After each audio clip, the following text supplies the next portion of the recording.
If she told me there was going to be so much climbing, I never would have come when I was 22 weeks pregnant. Sounds like a personal problem, Edith.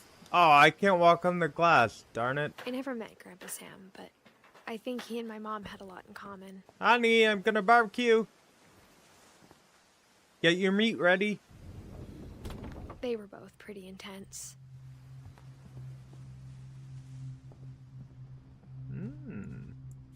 What have we here?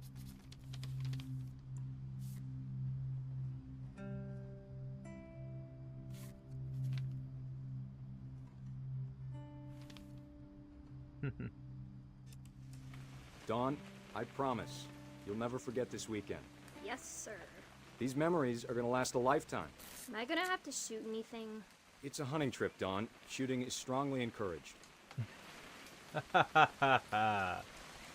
What? Look at me. Look at me! Alright, fine. Perfect. It's gonna rain the whole weekend, isn't it? I will never forget this weekend, Dad. That's the spirit. Okay, got it. I'm gonna take some pictures, okay?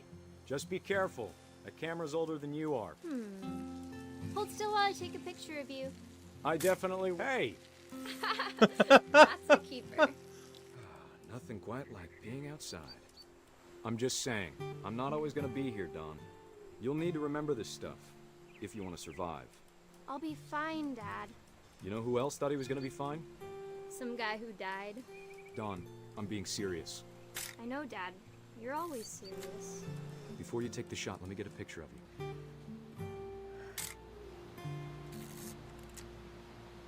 Let me get behind you. Do I have to do this?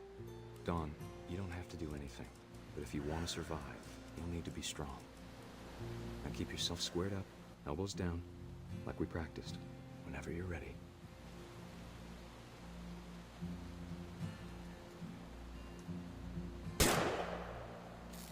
Great shot, Dawn! I'm proud of you, Dawn. Always remember that, okay? Oh. This is kind of weird. But... Dad, it's twitching.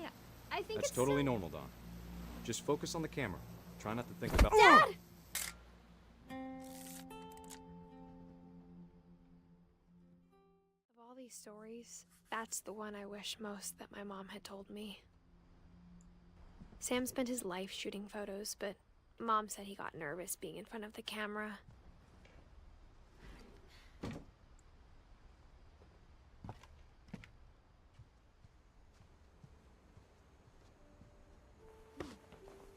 After Sam died, my mom and Edie got really close. They'd both lost a lot.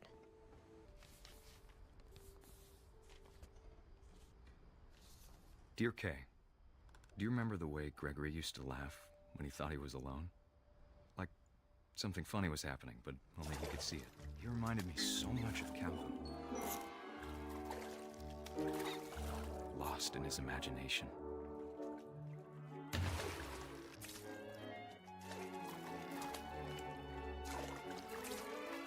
I command you to roll over.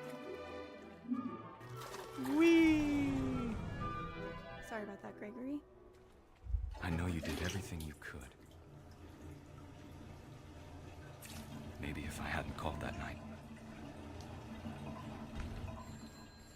Damn it. Hold on, I don't want Gregory to hear this. I wish he could have told us about the world he saw.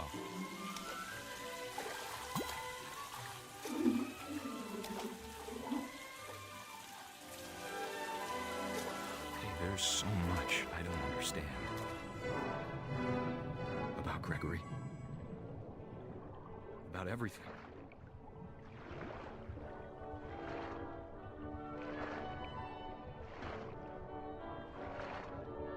But I know what happened wasn't your fault.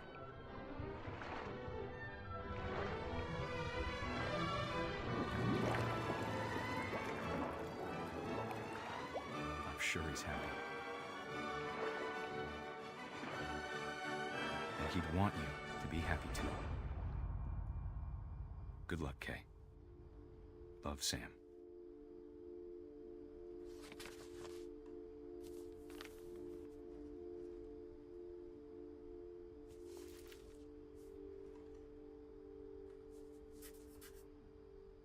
I can't imagine my mom ever writing poetry, and yet... A poem for Gus, who always said the wedding was a bad idea. Our father never hit us kids, at least not very hard, before the day my brother said with teenage disregard that he'd be dead before he'd see a wedding in our yard. My father made him come, of course, but Gus stood far apart, just flew his kite and bottled up the storm inside his heart.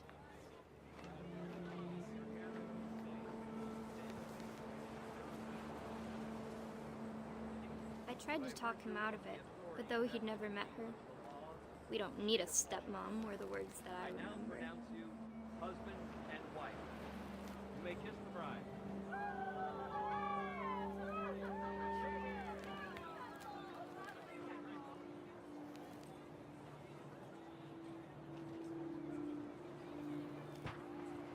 Oops. Sorry.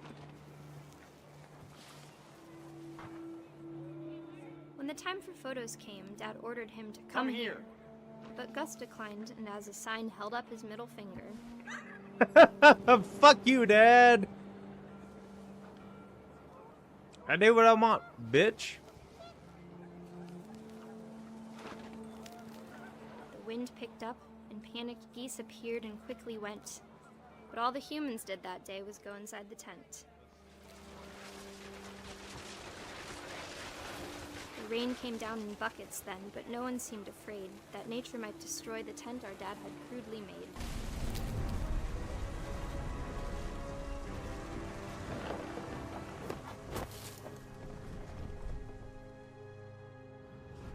I wish that I could truly say I thought about you on that day.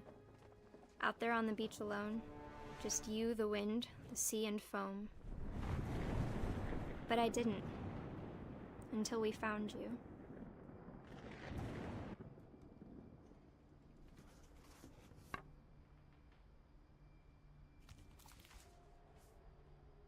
She never talked about him, but Mom told me once if I was a boy, they were going to name me Gus. Religion was another thing my mom never talked about, but I think it helped her a lot after her dad died.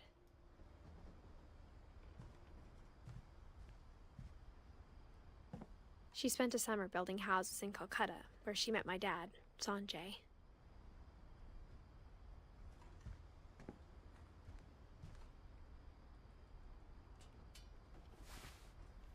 Wee! I'm a firefighter. My mom moved to India a week after graduation and got a job teaching English. Lewis was born a year later. Can I? But I wanted to jump. Damn it. When my dad died, I don't think Mom knew where else to go. I'm sure Edie was happy to have her back. Oh, they all have raised garden beds. That's cool. I like that.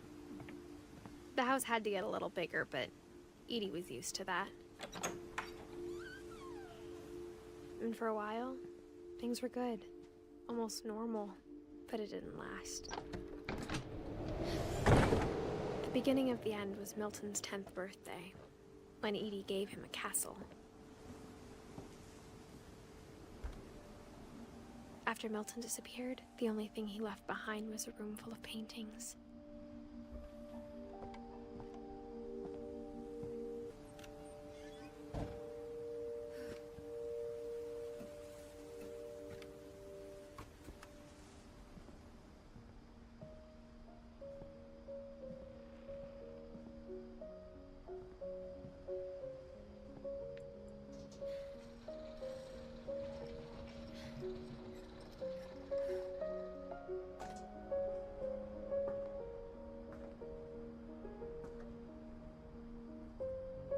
Oh, he has a kind of cool room.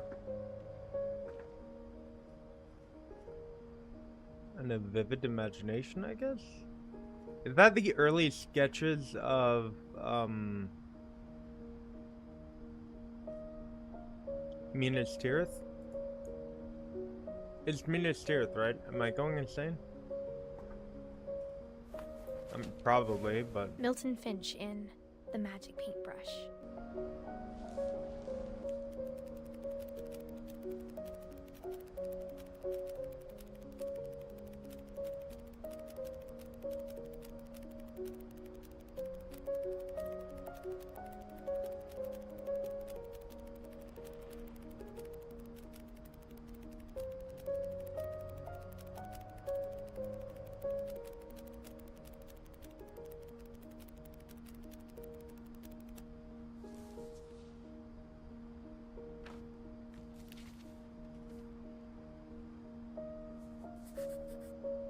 I was 4 when Milton disappeared.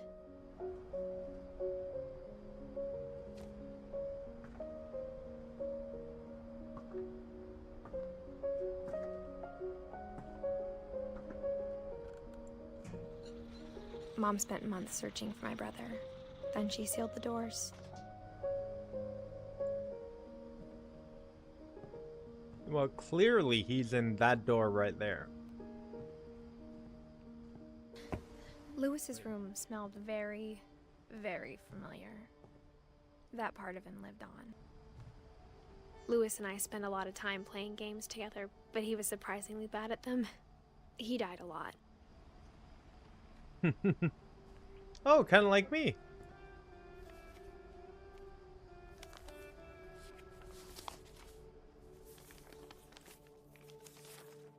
Dear Mrs. Finch, as Lewis's psychiatrist, I can understand your desire for an explanation. As I see it, the trouble began in January, shortly after we convinced your son to seek treatment for substance abuse. Newly sober, I believe Lewis first noticed the monotony of his daily life. His mind began to wander. I asked him to describe it. He said he started small, imagining a labyrinth. I can't do 2 things at once, guys. He knew it was all in his head, but he took it very seriously. I had hoped he'd find himself.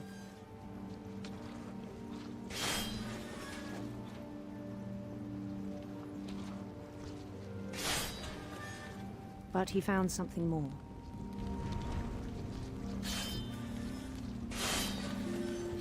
I worried about him then. Daydreaming at the cannery, he told me he'd made a new friend.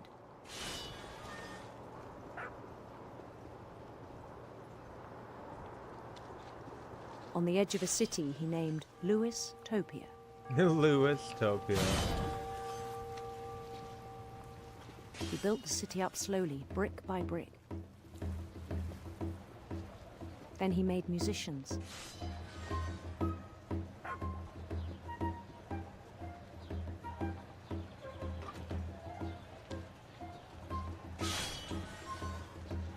And songs for them to play. He talked about starting a band. And he was always humming something. Every day his imagination grew stronger.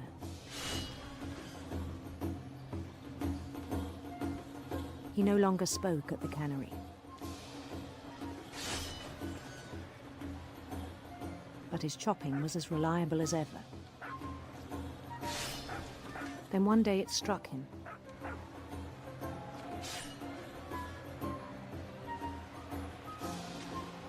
That all the cheering crowds, even the stones under his feet, were all in his imagination,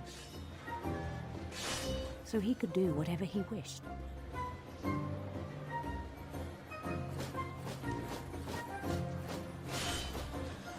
He held an election for mayor.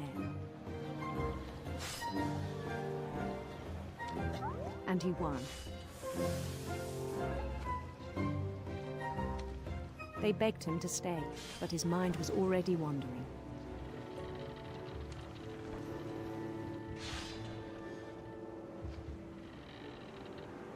In Louisburg, he heard rumors of a Ooh, handsome queen. handsome queen. Oh, the water's her portrait. That's cool. The queen was on her own quest for Radiant rainbows. radiant rainbows.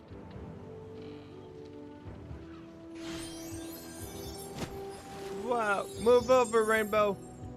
I can't drive. He followed the sound of her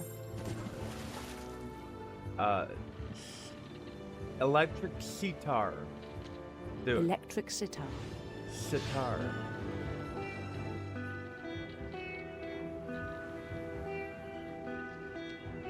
His chase led him to a golden palace east of the sun and west of the moon. Even then, his logic remained sound. He knew the world was all in his imagination.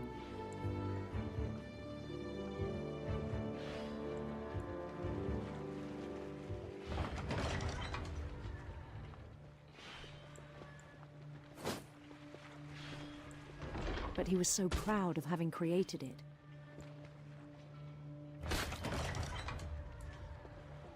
In his own eyes, he'd become something greater than a king.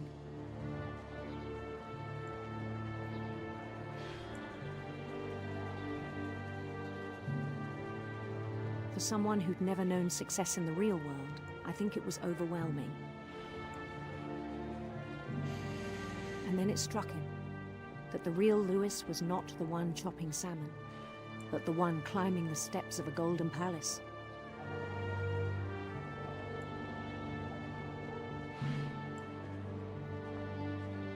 My imagination is as real as my body, he told me. It was hard to argue with him. Knock, knock.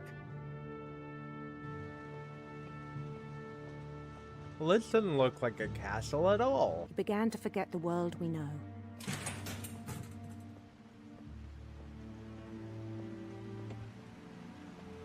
I think it pained him to remember Lewis, the cannery worker. Lewis, stop working. You're not even working. What are you doing? Go home, get some sleep, get laid. Or something. I still thought I could save him. Even after he said he was being crowned king over all the lands of wonder. The palace would be packed with his companions.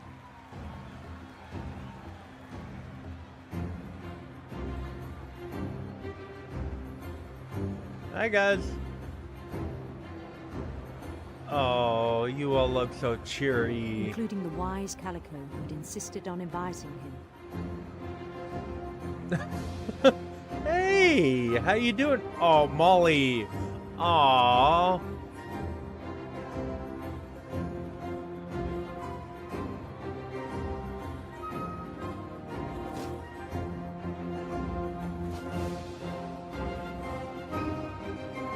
His queen waited, holding his crown.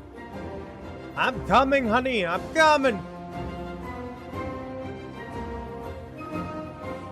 There was only one thing left to do.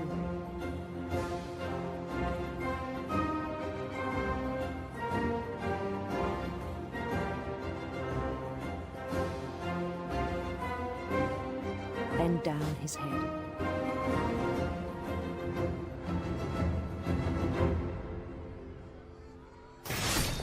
And the rest I think you know. Mrs. Finch, your son was a kind man who will be missed by all of us who knew him. On the way back from Lewis's funeral, my mom told me to start packing. She waited until the day before we left to tell Edie. I'm not sure if she wanted to make it easier or harder.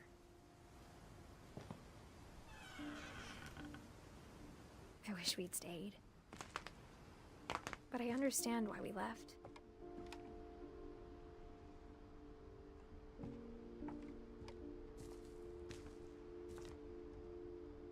That's Milton. Milton. Okay, they're all Milton.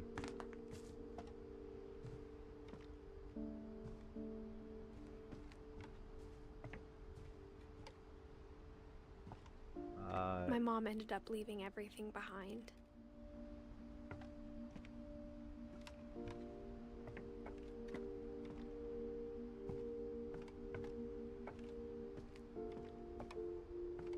What happened that night had been coming for a long time. Maybe it should have come sooner.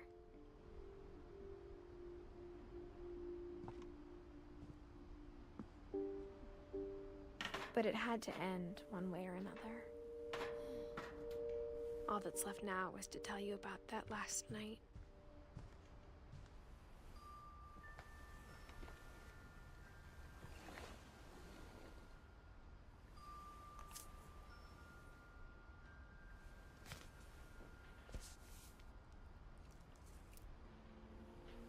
That whole last day, Edie just watched us pack and didn't say a word. Until supper, when she raised her glass and said, "To our final night together, and all our final nights apart." Grandma, you know what I said about alcohol. Some of your medications are very Edith, specific. I left a present for you in the hallway. Why don't you go open it? The grown-ups have to argue now. I'm sorry, you're right. We're all leaving tomorrow. Let's just enjoy our last... I'm not leaving. Edith, you're excused.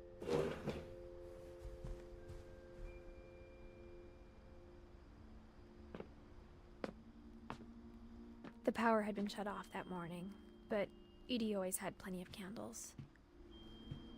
When my mom sealed the library, I don't think she knew about the other entrance. Or that Edie had a key to it.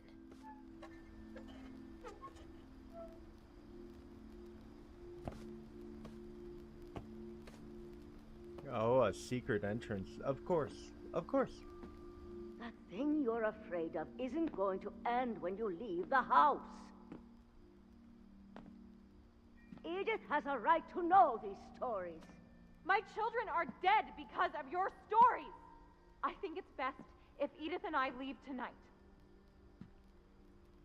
We'll have the nursing home send a van for you in the morning, okay? Dear Edith, there's so many stories I wish I could tell you, but there's only time for one. This is about what happened on the night you were born. That night, the tide went way, way out. It was the first and last time I ever saw the old house aground.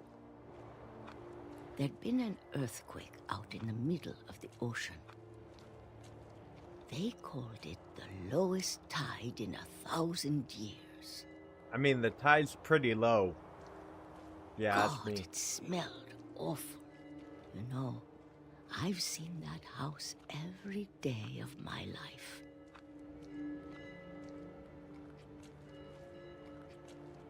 But I never thought I'd go back to it. When the fog rolled in, I lost my way.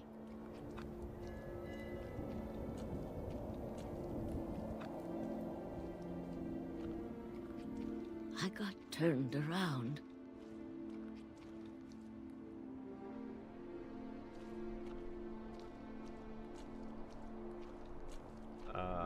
Am I going the right way now? I started seeing things. Oh. Oh dear, look at that.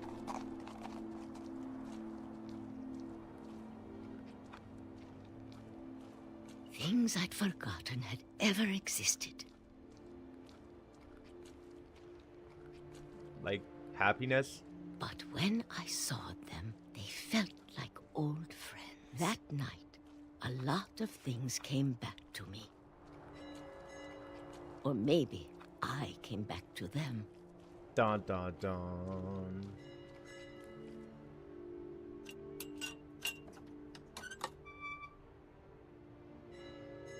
Things I can't explain, but that I need you to try and... Edith, what are you doing in here?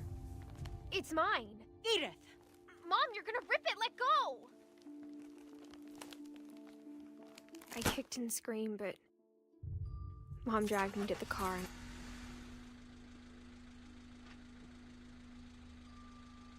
I never saw Great Grandma Edie again. Bye. The Bye. next morning, the van came to pick her up, but she was already gone. After that, we moved around a lot.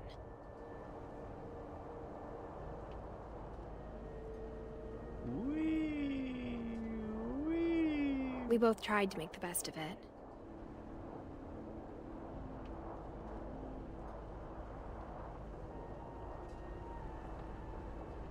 A few years went by.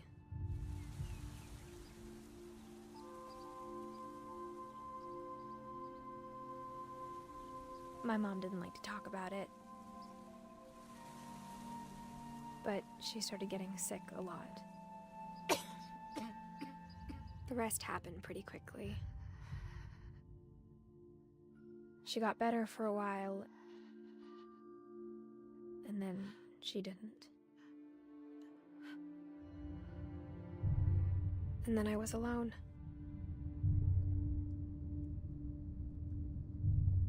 The last Finch left alive.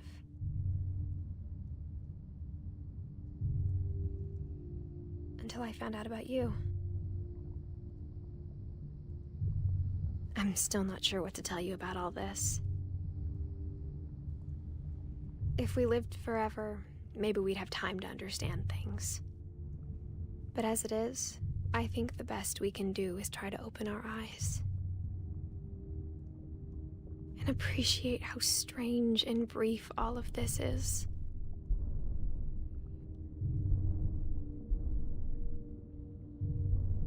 This journal was supposed to be for you. But now I hope you'll never see it. I just want to meet you and tell you all these stories myself. But I guess if you're reading this now, things didn't work out that way.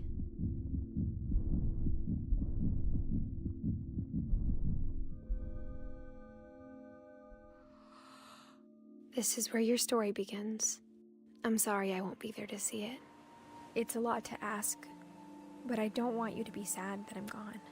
I want you to be amazed that any of us ever had a chance to be here at all. Good luck.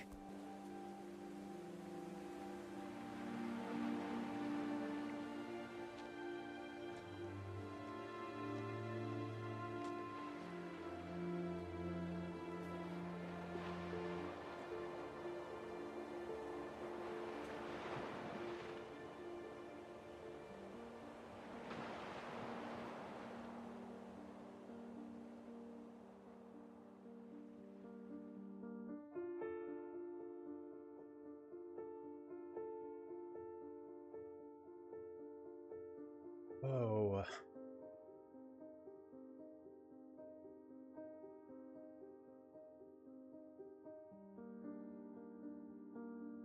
Damn, that... You know, for a really depressing game, it was good.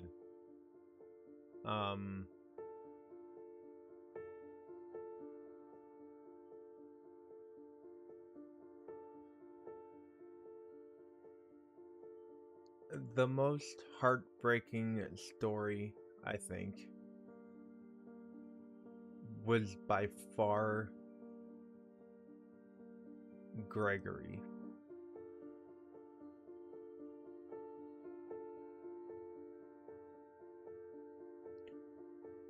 But the one that I think hit a little bit closer to home for me, I think, would be Isaac. I understand having a really wild, vivid imagination that kind of takes over your life and you don't realize what you're doing and you ignore people and whatnot. I understand that, and as much as his story was obviously really sad as well, Gregory, you just like, oh damn, that was just heartbreaking. My favorite story would definitely have to be Barbara's. I love the part where you could reach into the comic and get the key to the basement. And I love the part that you were actually walking around inside the comic book itself. And by the way, guys,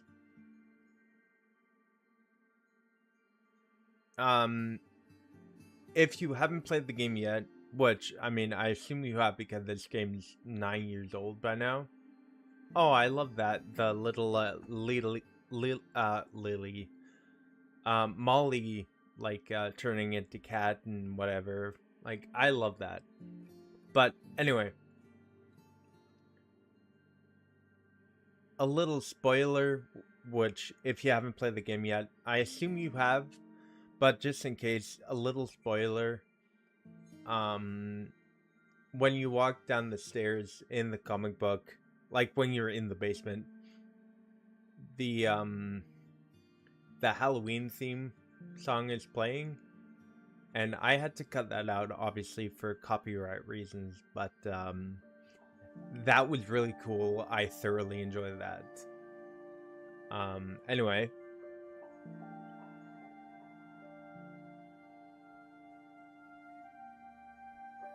I know you've seen other people play this. I know you're watching me play this 9 years too late, but honestly, play this for yourself. It's an amazing, really sad game.